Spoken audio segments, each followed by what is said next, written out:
Je voudrais revenir sur cet extrait de présentation technique réalisé par José Steve lors d'un stage récent, extrait que j'ai bien apprécié par ailleurs. Simplement, je voudrais revenir pour aller un peu plus loin, c'est-à-dire pousser la réflexion concernant l'angle de l'enseignement. Dans cette configuration, il nous montre que lorsque nous avons un individu dans notre garde fermée qui se saisit de notre col, eh bien nous pouvons, avec un two-on-one, placer notre main sur son poignet et dégripper à la verticale de cette façon. Il nous dit, si nous dégrippons vers le bas, légèrement en diagonale, ça sera plus difficile parce que si un adversaire est plus fort que nous, ce sera plus compliqué. Tout cela est juste.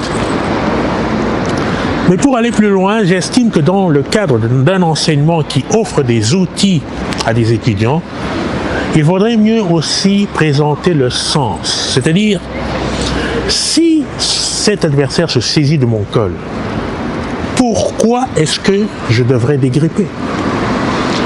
Est-ce qu'il y a d'autres possibilités d'agir sans dégripper?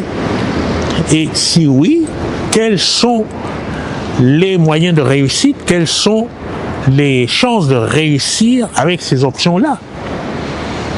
Qu'est-ce qui fait que je décide à un moment donné de dégripper ou de laisser le grip pour atteindre mes objectifs? Ce sont là les raisons les plus importantes pour moi qui laissent à chacun après le soin de définir quelle est l'option la plus valable pour lui afin d'aller vers un objectif qui sera nécessairement aller vers une soumission du haut du corps, une soumission du bas du corps, aller dans le dos, renverser la personne ou alors simplement se relever. Toutes ces possibilités-là sont aussi influencées par l'enjeu, le moment et les réserves énergétiques dont dispose l'athlète à un moment donné. En laissant l'athlète libre de poser les choix qu'il semble plus justes à un moment M, ça me semble être la méthode la plus efficiente et aussi la plus prospère pour donner un enseignement qui n'est pas basé sur la mémorisation des techniques, mais sur la résolution de problèmes. Et c'est là tout l'enjeu de l'enseignement du Jiu-Jitsu qui est aujourd'hui assez embué par les traditionnelles techniques que l'on veut faire mémoriser aux gens, alors que le Jiu-Jitsu est essentiellement un terrain où il faut résoudre en temps réel des problèmes qui s'additionnent ou qui se multiplient. Donc, développer en chacun la capacité de prendre des décisions en temps réel, c'est cela l'objectif qui va faire accélérer le développement des compétences de chacun.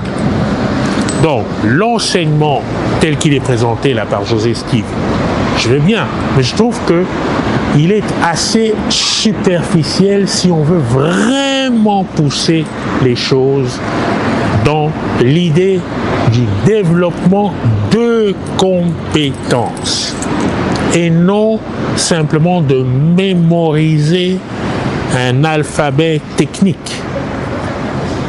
C'est dans ce sens que le stage que j'établis, moi, la garde jalouse, est configuré, c'est-à-dire donner les outils aux gens pour pouvoir développer le jeu qui leur semble le meilleur pour les interfaces qui leur conviennent, et c'est là toute la différence avec ce qui se fait désormais et ce qui s'est fait par le passé. Je te signale que la gamme JSM, BJJ Seminar Series 9, est prototypique dans le sens où tu n'en vois encore nulle part des présentations de stages qui sont